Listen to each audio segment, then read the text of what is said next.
I've got a bit of a joke, or half joke, I should say, but it's kind of serious in a way. So you know how they say they talk about the 1% and they say we are the 99%? Well, another way of putting it is they're the top 1% and we're the bottom 99%. And in all seriousness, but being a bit snarky, I made a statement to someone saying, "Hey, you 70 IQ guy, get good. If enough people do it, they can become the top 99%, not the bottom 99%. And there's a flavor of texture of everyone's doing better versus everyone's doing worse that comes from improvement of your individual situation in a cohesive manner, which is sort of a snarky commentary on a lot of simple-minded, the simple-minded version of being a capitalist. I mean, it's certainly true to a degree, but there's also a form where the system, as it's formulated, needs to actually not interrupt or prevent other people from interrupting, rising to your capabilities, and being rewarded for effort that's not just completely blind every step of the way, more or less, or like some sort of like very obvious, like if you invest it in this particular skill set, it'll have a possible, highly possible reward for, say, studying at a post-secondary school or something, and getting a skill set and diploma, and actually using your skill set that you got to earn the diploma properly, not a fake school or something, based on merit. So there's a system type analysis, and there's a personal type analysis. And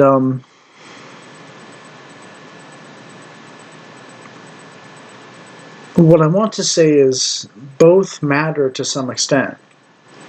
Now, you might be too much in the personal level, or you might be too much in the system level. People make up a system, but the system is the common denomination, lowest common denomination of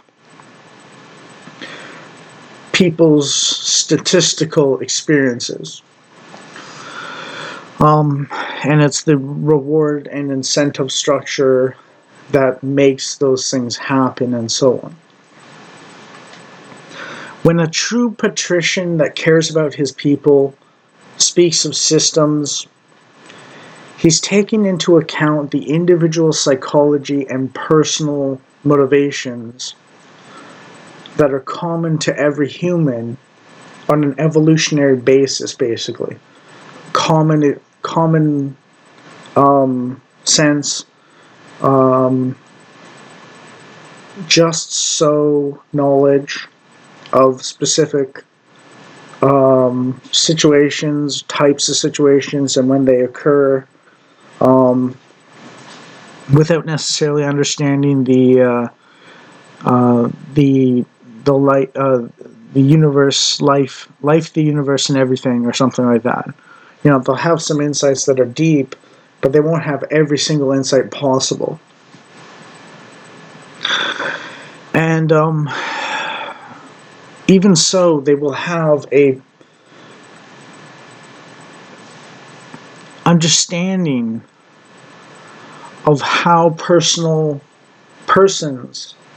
make up a system, and that the personal has to be proper almost every step of the way, or every step of the way on average, for working with human nature as it actually is.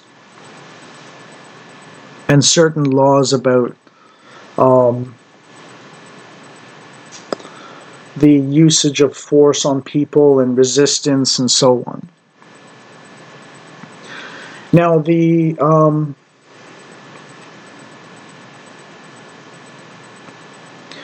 left talks systematically or systemically. I'm not sure exactly which one I want to say they do exactly, but it's very systems oriented. And the right talks about people. And there is a certain systemic or systematic improvement to a society when its people are better than they otherwise would be. But there's also an improvement to people when the system rewards good work ethic and sociable sociable proclivities and good naturedness and so on, and punishes antisocial behavior. Now, to go into left brain, right brain a little bit, the left brain is very tool use oriented, so it talks about techniques and is very manipulative. So think of a pickup artist with versus an actual married for 50 years man or something like that. You know. And the brain is very holistic and sort of big picture and aware of potential pitfalls and traps and dangers and stuff like that. It's not as effective in terms of mechanical reasoning, but it's got a picture on everything that the left brain misses. So it's about spreading awareness, and it's about understanding the puzzle or problem, or spread of awareness, not spreading awareness, right? Because the left talks about doing that all the time. But it's about your spread of information, like a little piece or tube that's important or relevant to something that marks it out as unique, that you understand the core or basics of all sorts of little things as opposed to the ins and outs and every detail of one particular thing.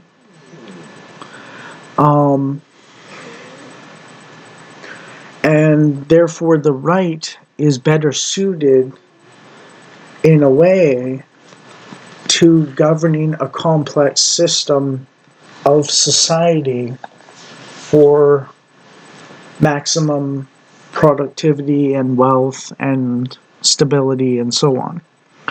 Because understanding ins and outs of one person might be something a leftist can do, but a right winger can understand the general situation in society better than the leftist can at an equivalent education and intelligence, as far as I can tell.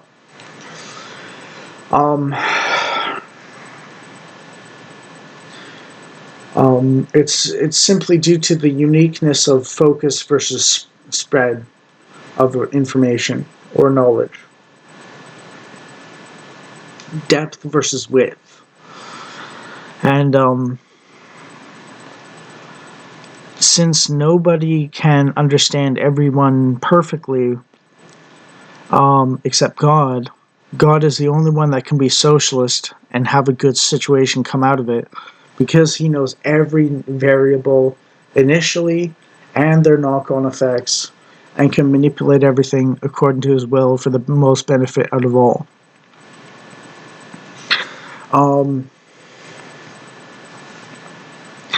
And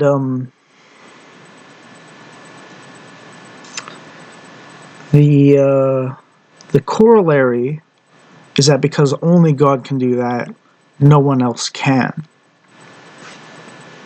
So it's good to have a system approach that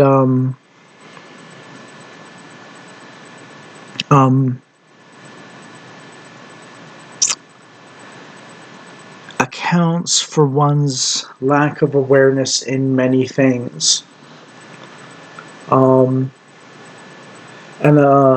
offloads some of the decision-making power to other people who are similarly grouped to you in goals and desires for the community that you're both part of. And that does favor conservatism and certain ethnic biases and so on. Um,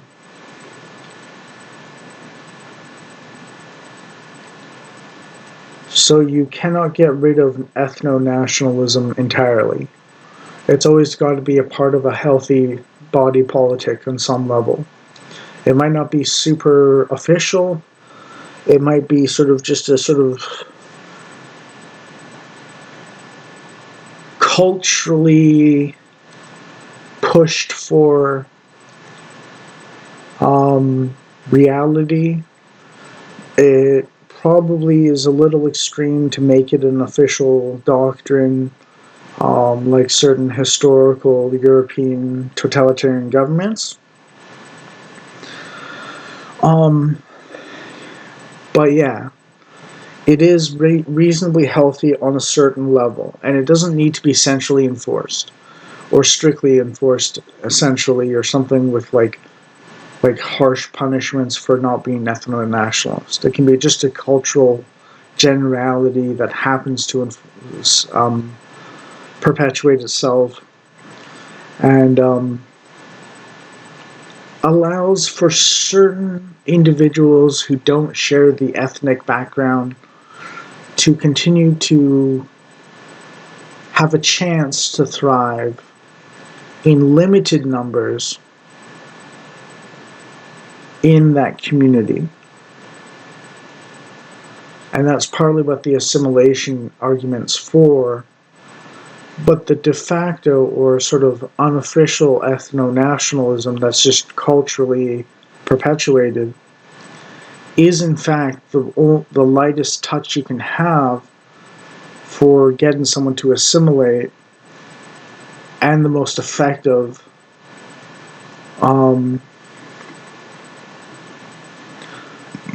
that doesn't require really nasty behavior on the part of the dominant culture. Which is why multiculturalism requires a lack of free speech and lots of strict laws for various things and clamping down on differences and so on, because the ethnic groups are competing in a society, and without a clear winner, people tend to grab for power, which causes chaos amongst the general society, and so on.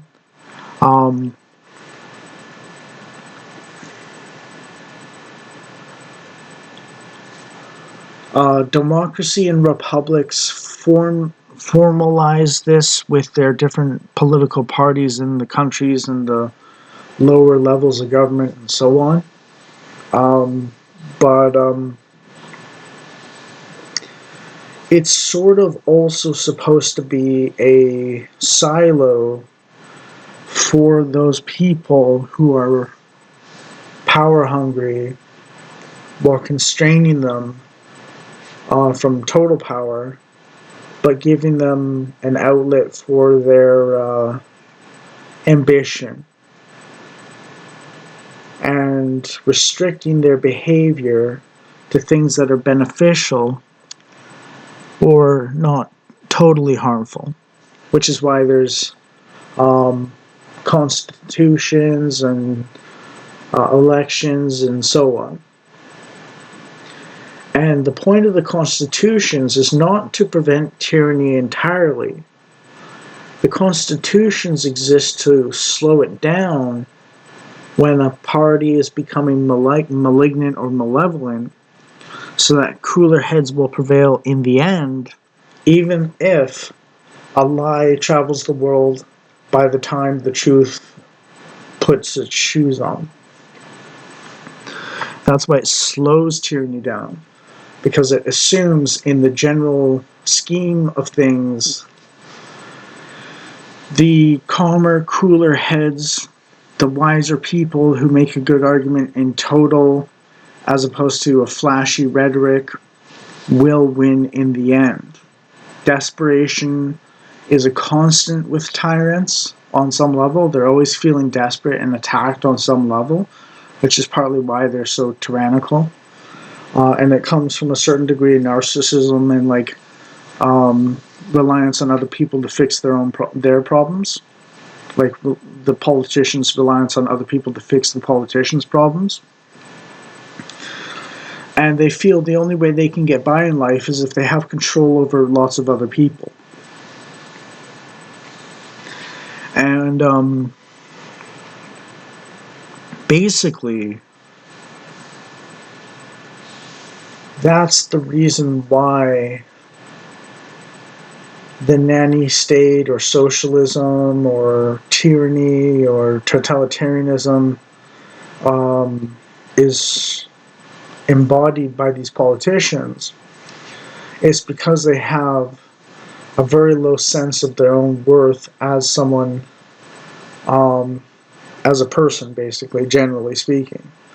However, the ones that are strong in their respect for their personhood and respect for other people's personhood, for the most part, the ones that respect that the most are typically the ones that want a very light touch on society and to let a lot of things go and trust in the rest of society as a whole to culturally enforce as opposed to politically or legally, like through criminal law or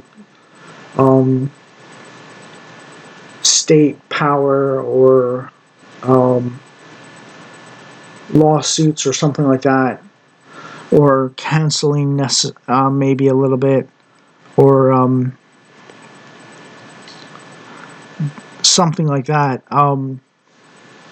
to police themselves somewhat and so on. I mentioned this earlier in a different video, but there's actually 3 stages of privacy in a way. There's private, which means you, your friends, your family, maybe your neighbors a little bit. There's social, which is more prevalent with the rise of the internet, and that's people on social media and so on, reading your posts and stuff like that, and talking to you and who you've never met before or something. And there's legal, in a sense, for the 3rd stage of how much of your business you're making everyone else's. And when you're causing problems for private, the punishment is relatively like, you know what you can get into trouble with a little bit. When you're in social, there's a sort of understanding for the most part, although some people have trouble with it, of understanding the consequences for that a little bit, and it's like, okay. And the social problems are a little more, people care less about you, so they're a little more harsh and so on when you screw up, according to them and so on. And then there's the legal one, which is where it's like, no, you cannot do this, we're going to punish you very harshly, and so on.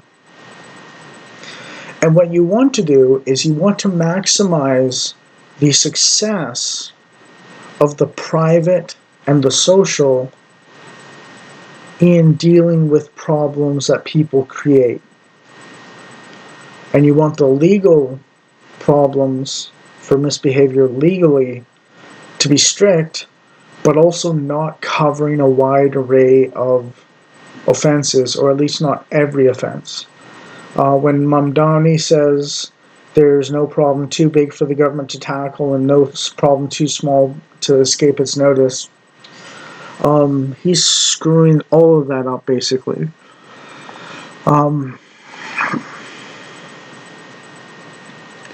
You don't want a politician to run every aspect of your life, because a politician doesn't understand the basic needs of a working person or someone like that.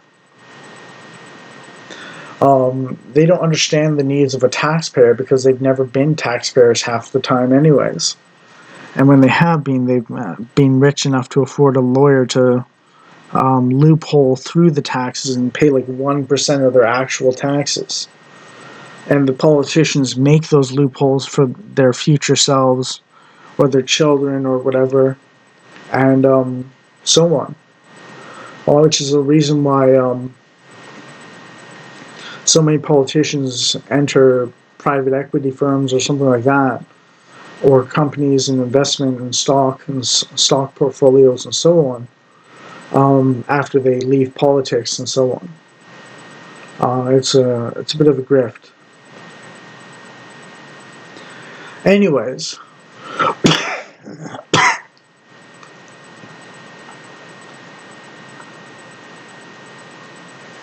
oh, and you look at Nancy Pelosi, right? And she's making insider trading like crazy and so on, and like she obviously knows which stocks are going to do well based on which laws she passes and so on. So she's investing in the places that will benefit from her laws, which is very corrupt. And she's not the only one to do it. I'm pretty sure Republicans do it too, but I'm just using her because I know she's like the most prevalent version of that situation there is.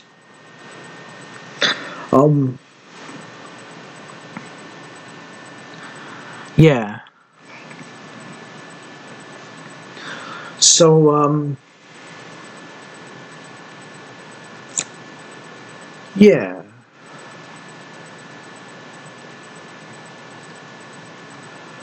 But in essence, what it means is a good government knows how to get out of the way of people fixing their own problems without collapsing everyone else's living standards. So you want to maximize people solving their own problems with success, and you want to provide a very minimal bit of influence from the government in keeping afloat those who can't solve their own problems very well. I think there might be a space for it. I'm on disability myself, little autistic, little idiot savantish, but it's a very masculine situation where you're hands off for the most part, unless they're like going to touch a hot stove or something, right? Like, you know what I mean? You let the kid, when he's in diapers, fall on his butt when he's trying to walk, and he learns his lessons. And it's not quite the school of hard knocks entirely, but it's also not like the coddling of the devouring mother, so to speak, and so on. That's why the father and patriarchy is so necessary for civilization, because without it, there is no actual development, and men are supposed to be the arbiters of development, or at least the most developed of the aspects of humanity, and the wisdom of the architectural mind or the technological mind and the civilized mind compared to women. I mean, women sort of have a natural advantage in understanding children, but it comes at the expense of ability to develop in some ways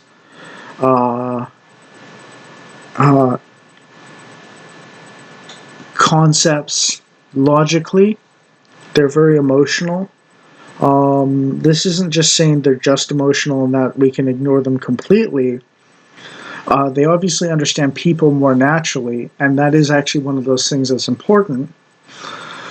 But some of the conceptual developments of civilization that civilization is based on, the man is more prone to, and so on, which is why civilization is patriarchy, basically, and matriarchy is savagery.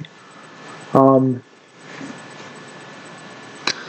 all the developments almost of mankind, technologically and societally and so on, have been primarily developed by men. And you'll note when feminism arrived, society started going to the worst, basically.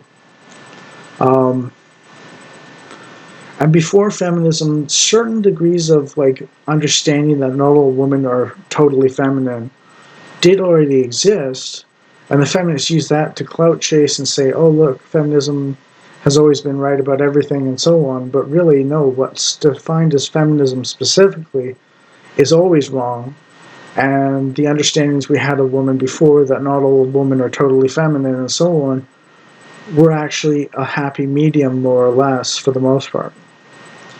It depends on what your definition of feminism is, whether it's like a 1900 version or uh, something like that, maybe a little bit. Although I think feminism from its inception got some of the stuff, the basic foundations of principles wrong, or the understanding of the world foundations wrong. But some of the more practical um, suggestions for women are reasonable from feminism when it was very early, but it's deviated more and more based on its incorrect assessment of the foundations of civilization into the insanity direction, and taking on this sort of girl boss, Gaia goddess, nature worship sort of approach that is not conducive to civilization. It's literally like you take a functioning society and it's happy and healthy and it's got good things and so on, and then you drag everyone onto confined boats and strip them of the advantages of settled life, and you're nomads. You don't have a home. I mean, that's literally the plot of Moana 2, and they celebrate this.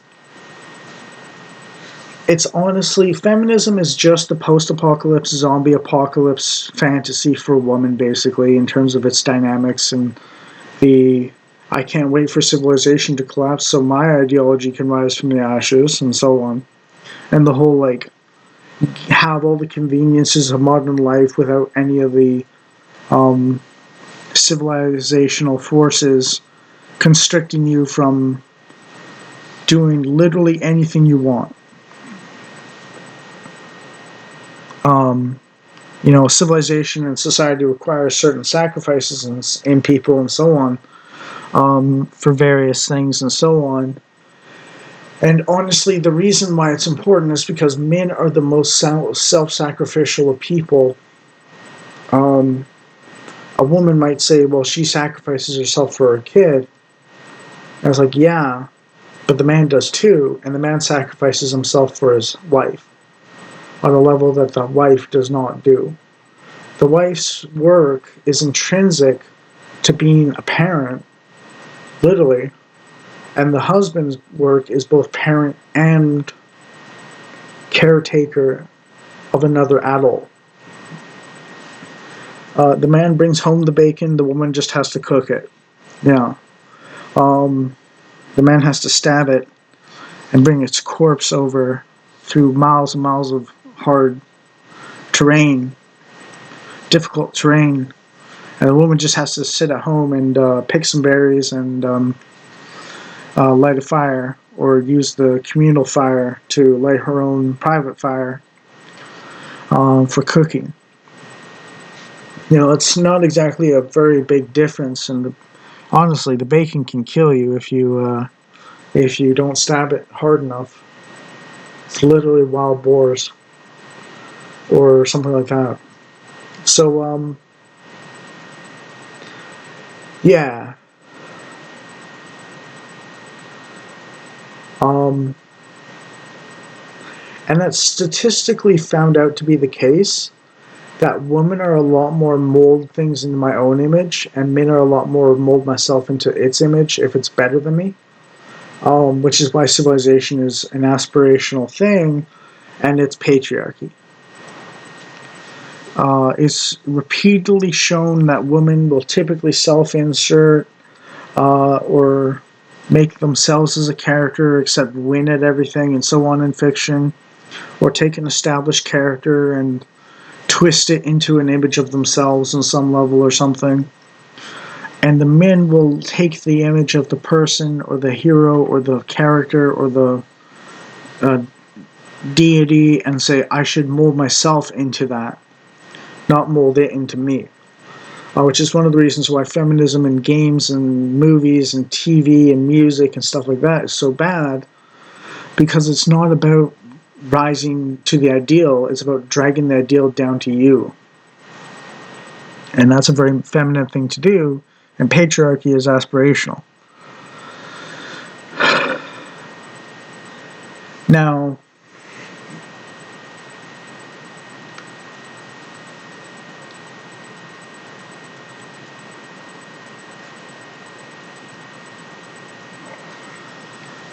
it's not 100% either which way necessarily. Some women are more aspirational to the ideal, and some men are more drag things down to my level, like Marx or something like that, versus Florence Nightingale or something. But it's a general rule, yeah, and that's why we don't like effeminate men either.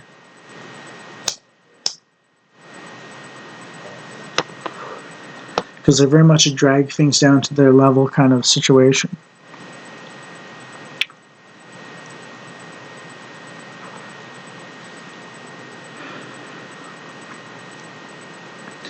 But the final takeaway is that men built civilization for women's well-being,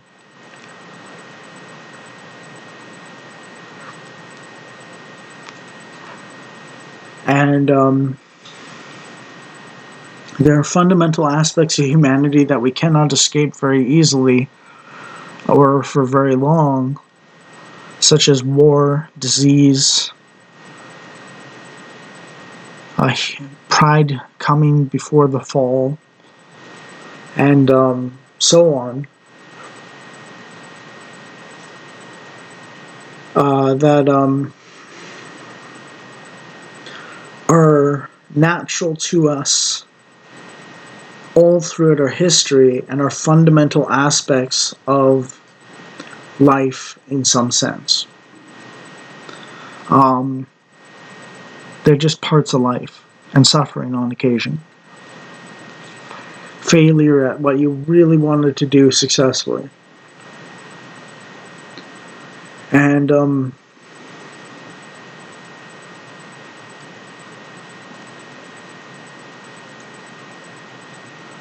women are not necessarily built to endure the same hardships as men, which is why it's men's jobs to do the hardships.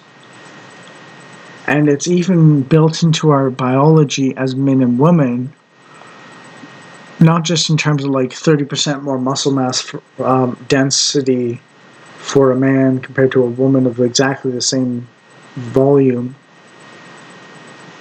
but also like the reason why men evolved to be tougher and stronger and more durable and more get up and fight after you fell down,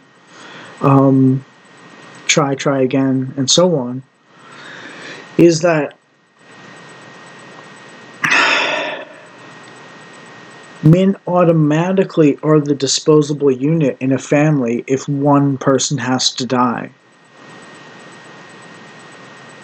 And the prehistoric stuff and the evolution to Cro-Magnon and so on is very much a matter of that happening.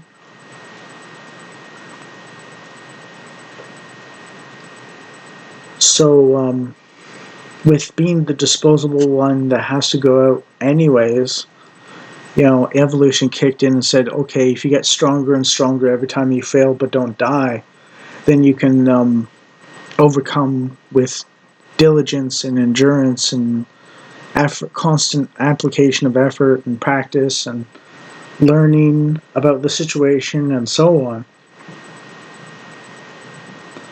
Whereas women don't have quite the same stressors to the same degree in that direction. But they do need to catch up to men on some level.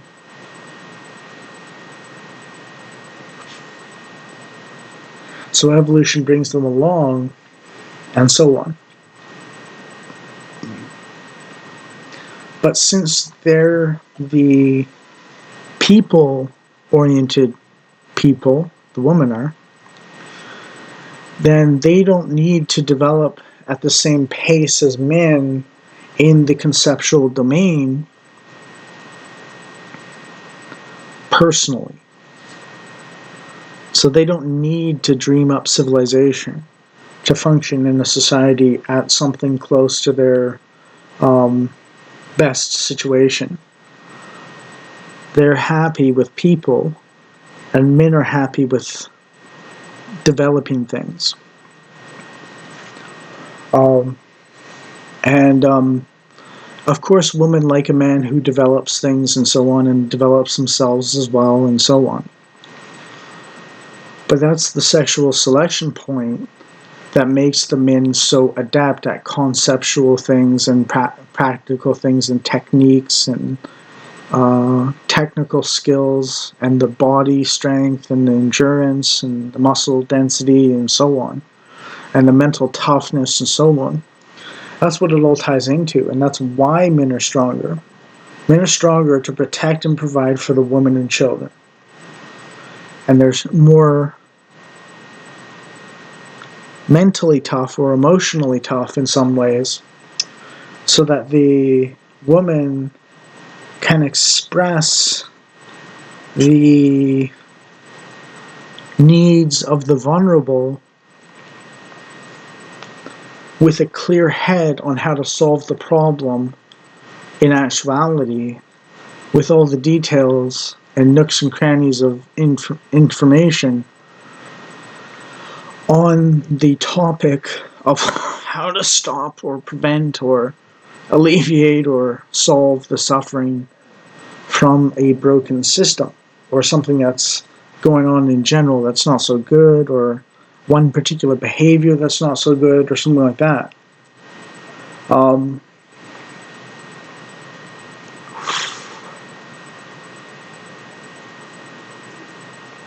That's one of the reasons why women will want the man to just listen, but the man just wants to give a solution.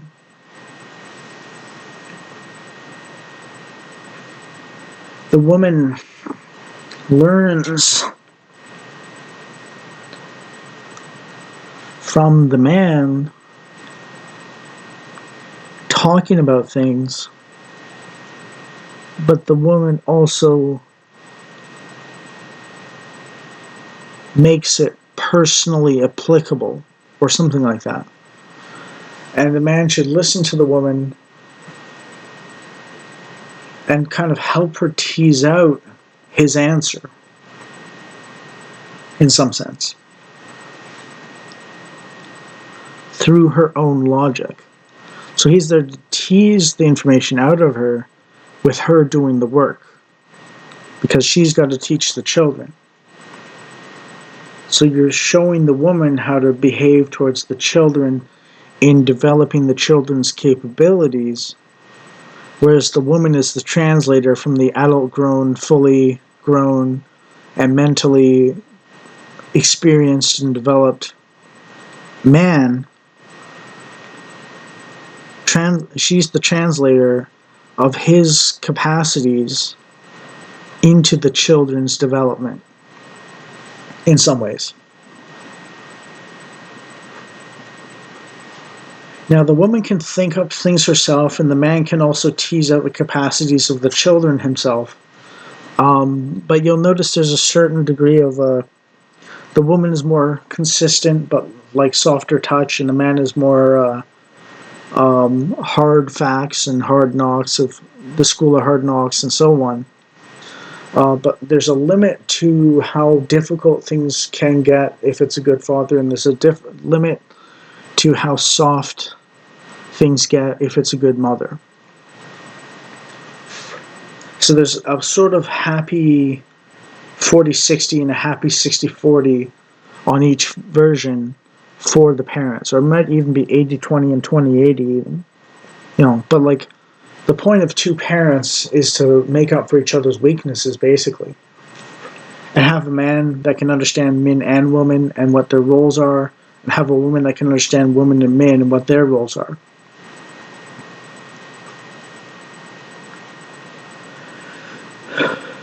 And the reason biological parents are so important is that your children are literally half a copy of you in some sense biologically. The building blocks and foundations biologically are there for them to be like you already in some ways. And the point of it is to tease out their half you, half another person combination and uniqueness in combination, with some similarities and basics being similar on some level. So there's a translation of tendencies and capabilities and so on, but it's not 100%. It's not even 50% necessarily. The combination of half you and half someone else could end up with something quite different than either of you, or something like that. But if you know woman as a general rule, and you know men as a general rule, and you kind of account for your general direction loosely, then compared to the average, then you will have a really good chance of hitting the mark with your son or daughter or something like that.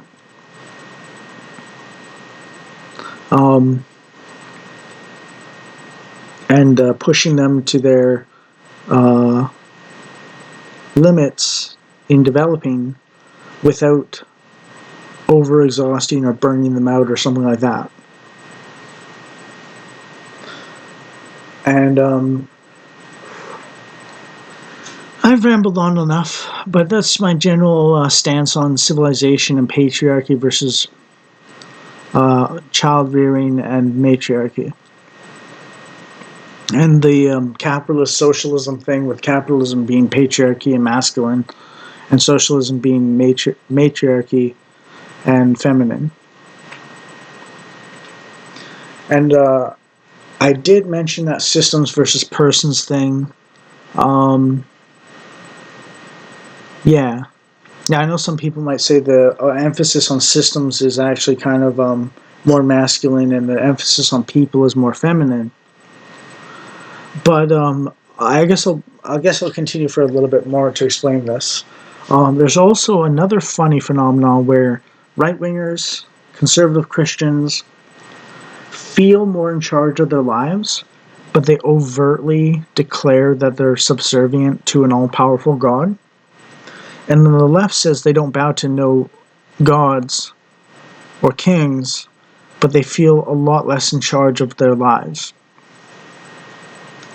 And it's almost like there's a weird flip going on between what you're openly declaring your values are and what your natural tendencies are.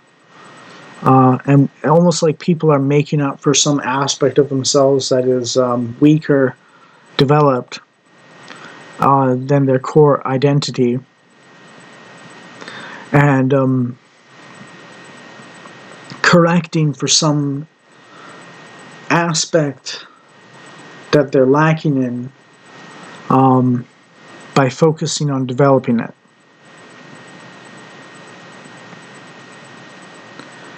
Now, personally, what I find is that more men being systematically sound will focusing on people and women, and it's about letting your strength in concepts versus or people um, be your strengths, but also developing your weaknesses a little bit. But there is a better system and a worse system in general, and the leftist feminine mind is less good for civilizational centrality, unless you mean having children and raising them well is central to civilization. But all the politics and stuff, generally speaking, should be masculine. Because there's another thing that happens with men that doesn't happen with women, and that's a solid pecking order, a definite hierarchy, recognizable, and challengeable maybe, but like it's not undermined through snarky sarcasm or backhanded compliments as much, or something like that. It's a lot less vicious and subtle. It's more brutish and authentic. And that's not always the case, but like that's generally the case. And what that means is, in a male hierarchy, they generally know their place relative to the other people. And women are constantly trying to one-up each other and undermine each other and so on, while pretending to be friendly. And the fact is, when people know their place in the hierarchy properly, everything is a lot better. Now, some people might say that sounds kind of harsh and it's like mean and so on. But I mean, literally, it's like, if you know you're the ruler of a civilization at the moment, why don't you act like it and be just and competent as much as possible for the sake of your people and liberty loving? You know, and I don't mean like total debauchery and like insanity and like transing kids and so on. I mean basic liberties like freedom of speech and so on. The things the woke have abandoned, much to our society's detriment. Um, you know, little hands off with the government, maybe, compared to what we're doing now, more or less. Enforce basic boundaries. Limit the institutional corruption and either get out of the little guy's way and making himself bigger under his own earned merit and value, or allow the patriarchy to determine who gets the handouts, who needs them. And yes, that'll be a smaller number, but it's a more genuine number. When matriarchy runs society, everyone gets on welfare, no one produces anything, and everyone loses civilization and turns to a Stone Age primitive savagery.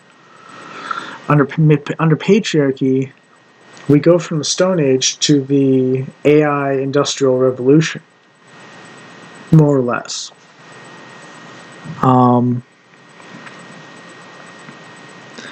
So trusting the system's competent, conceptually more competent,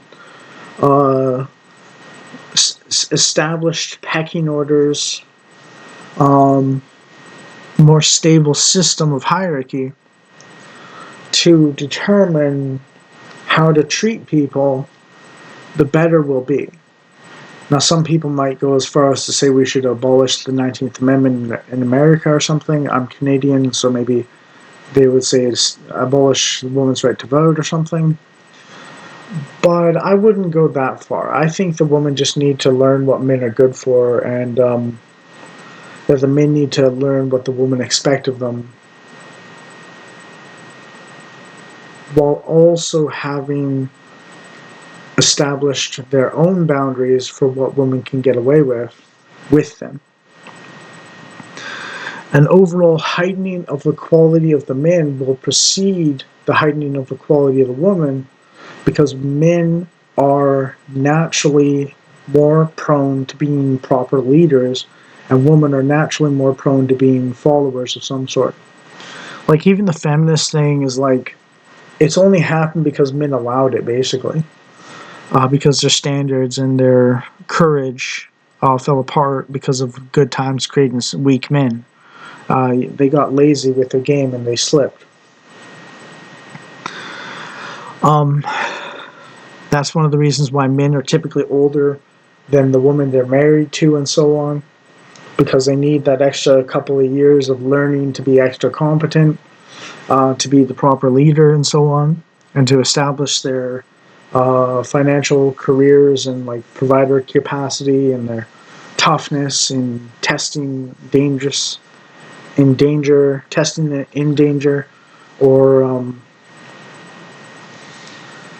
toughness, and so on.